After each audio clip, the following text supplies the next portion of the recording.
We showed up in a car. The parking lot was empty. The only thing that was there was a white van, although I think it was a white van. It was very rusted and broken down. Tires seemed aired out, flat. We decided to venture on. We ran. We could see pretty good because it was only 6:30 p.m. We ran, and maybe 30 minutes into the run, we found our first red ribbon. We didn't think too much of it. We didn't really study the forest. All we knew was that people came here to take their lives.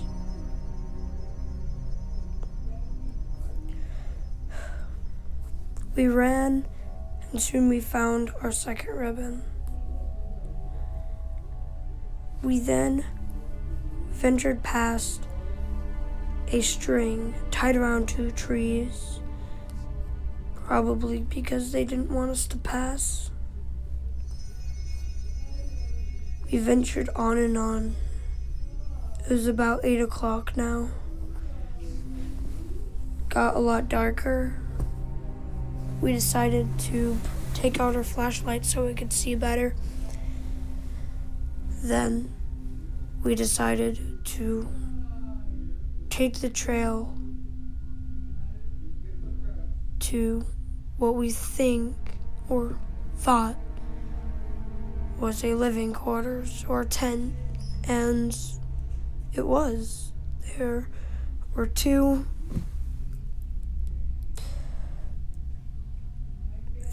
bodies lying there. Just bones, just their skeletons. Skull, rib cage, feet, toes.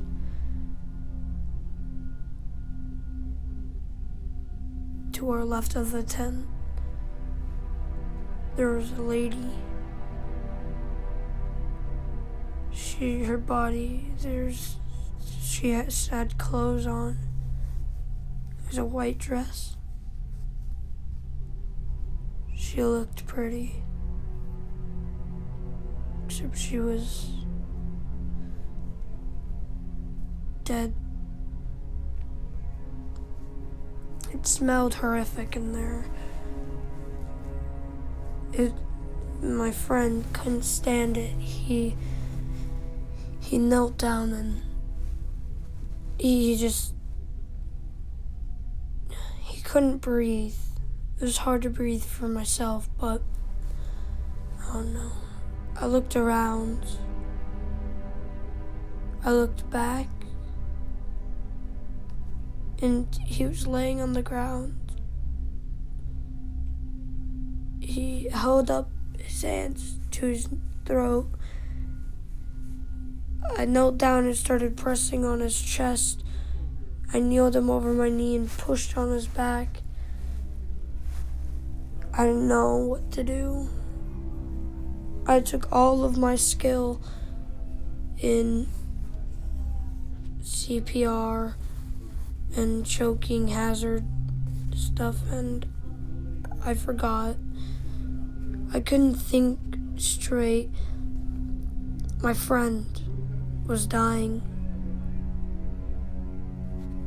So I decided to try to find help.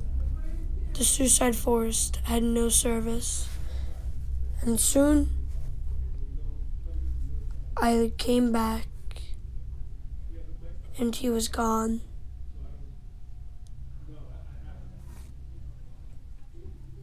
I saw someone behind a tree holding something,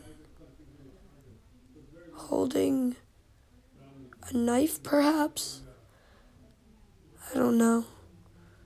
I turned around and ran, leaving my best friend behind.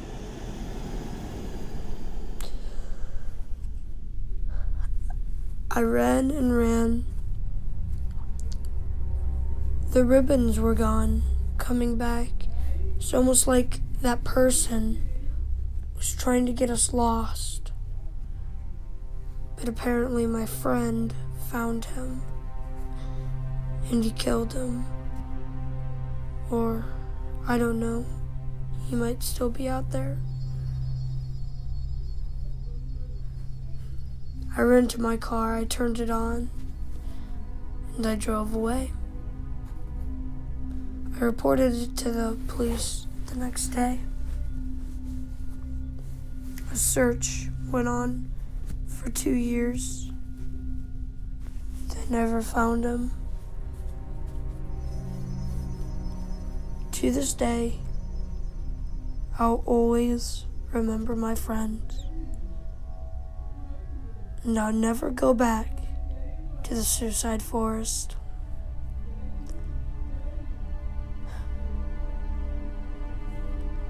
Two years later, after the search was stopped, I sat on my bed thinking who that man was. That man had to have my friend. I started to venture back into the suicide forest, but that is another story to tell.